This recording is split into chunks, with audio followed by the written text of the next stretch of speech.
Hello guys, for today's video guys, magluluto tayo ng macaroni with broccoli. Yan, giniling at meatballs at yan, carrots at bell pepper, green and red.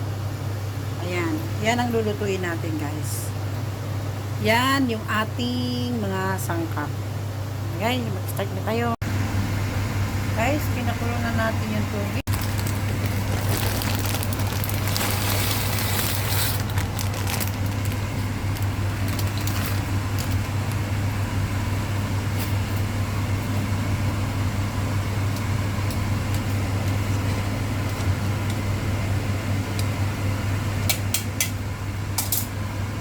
Guys, gigisa na natin ang sibuyas.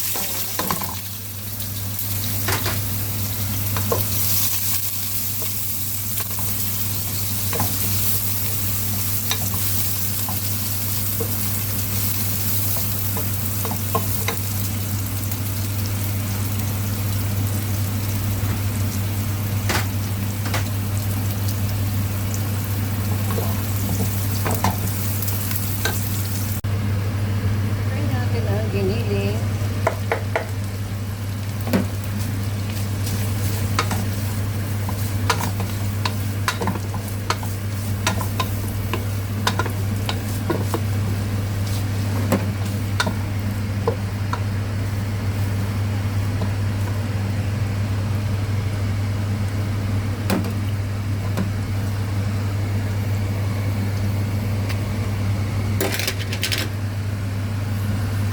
Try natin na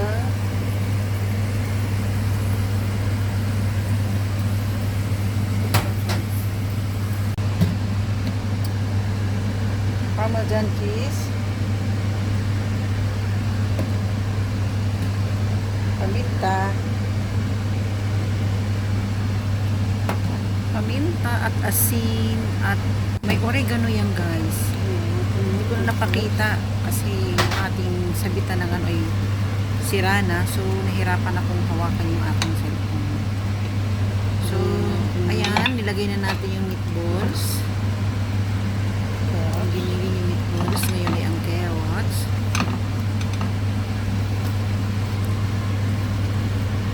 Haluin ng konti. Halo.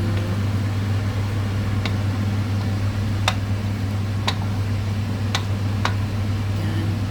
Tapos, isusunod natin na yung bell pepper. Yan. Halo-halo ulit. Tapos, susunod na natin yung broccoli.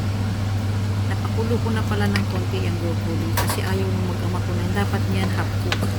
Ayaw nila ng ganun. Gusto nila malambot. Yan. Siyempre, susundin natin kung anong gusto ng mga kakain.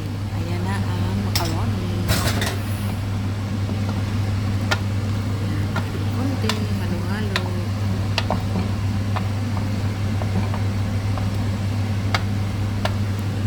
Gusto yan ng mag-ama ko. May ganyan luto. May cheese kasi yan eh. Mamaya, hindi ko na mapakita. So, ngayon guys, yan, ipilito tayo ng lumpia. Ito nga palang hinahaan na hinuluto natin ay para po sa pangwalo natin ito. Ayan na yung gardeniang blue natin. Pinipilito na natin. Hindi ko na napakita yung isa sa paggagawa ng susunod na lang guys. At i-ano natin pati yung mga ingredients niya. O ayan guys, nakaluto na tayo at nakahain na. Ayan na yung mga ating niluto. Ayan. Ayan na yung macaroni. Ayan ang ating waftus, yung salad na may kubo sa ibabaw. Ayan yung sinangag. Ayan. Ayan na yung ating niluto. Ayan na yung gardeniang blue. Tayo mag-antay na ng adan at tayo kakain na. Ayan guys. Thank you for watching guys.